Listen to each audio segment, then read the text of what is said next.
Severodonetsk and Lysychansk, which were those cities that the Russians took at such cost, there's a decent likelihood if what's going on now continues that they'll be retaken by the Ukrainians in the next 48 hours. President Zelensky says his armed forces have taken 6,000 square kilometres of territory back off the Russians, nearly twice the area of Cornwall. But can they turn this success into total victory? How do you win a war? Dr. Mike Martin is visiting research fellow at the Department of War Studies, King's College London, and a former British Army officer in Afghanistan. Good morning to you, Mike. Good morning. Is it as straightforward that you get momentum, you get the weapons that the West were promising? They took a while to get there, but they're there now. That you can just build on this, and sweep the Russian army out of the country? Or is that sort of naive to think that might happen? First off, Stig, I need to update your figures, actually. Since President Zelensky made that announcement, we're probably up to about 9,000 square kilometres of liberated Ukrainian. It was 3,000 yesterday, so it's absolutely extraordinary speed. Yeah. But to answer your question, all war is psychological. Okay, so if you take out your enemy's command and control, if you knock out their logistics so that they don't have any ammunition or fuel, if you encircle pockets of them and make them fear for their lives, the whole thing starts to fall apart. And that's particularly the case if your troops are conscripts and they're poorly trained and their morale wasn't that good to start with. So that's basically what we're seeing with the Russian forces. Right from the start of this war, the Russians have been on a sticky wicket, if you like, to put it in cricketing terms, because those fundamentals of morale, logistics just haven't been there. They've stretched themselves in this by taking troops from the northeast, where this massive Ukrainian offensive has taken place. Russians took troops to the south. The Ukrainians spotted an opportunity, and they've just collapsed the Russian line, and they're just rolling up pockets of Russian troops, those that aren't running away. And does that mean that you could be optimistic then that could continue? They can keep going east into the Donbass region because they've got their tails up. Yes, that's true. I mean, look, it depends on two things, really. Can the Russians stabilize a defensive line?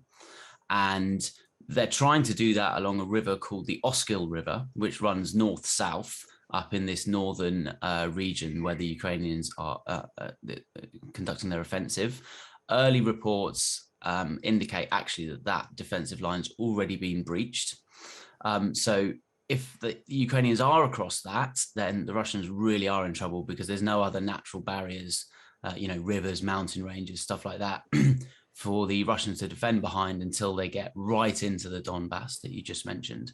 And the other thing, of course, is this type of warfare, this momentum is very logistics intensive, and it's exhausting as well. So you need to rotate troops. So do the Ukrainians have sufficient logistics and troop rotations to keep pushing this forward, continually encircling pockets of Russians, diving down, hitting their logistics, all that kind of stuff? But so far, the indications are that the momentum is with the Ukrainians, and they're on a roll, basically. Yeah. And, you mentioned the Donbass, Severodonetsk and Lysychansk, which were those cities that the Russians took at such cost. There's a decent likelihood if what's going on now continues that they'll be retaken by the Ukrainians in the next 48 hours.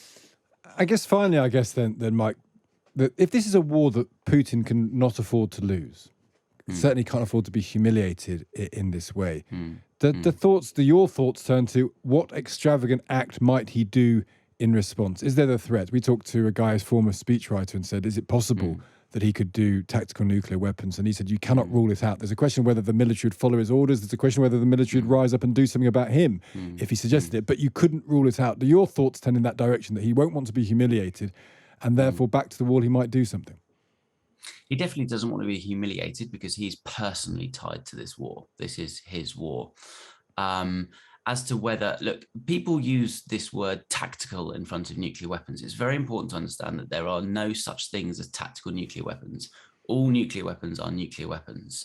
And we've had a 80-year international norm against their use, observed very successfully by particularly America and Russia. And I think Putin sees himself in that train of history, if you like, And I don't think he's going to use it. And the key reason I don't think he's going to use nuclear weapons is because he realizes deep down that if he does, that will be the immediate end of his reign, possibly his life, and potentially would be the end of Moscow or other cities in Russia. I think there's enough for them. It's hard for him to say that they could use nuclear weapons and not suffer a retaliatory strike from the nuclear powers in NATO. That's a really interesting point, even though it might happen not in a NATO country. Mike, really fascinating stuff. Thank you for joining us today. Thanks, Dick. That's Dr. Mike Martin, a visiting research fellow at the Department of War Studies at King's College London. He used to be in the British Army himself.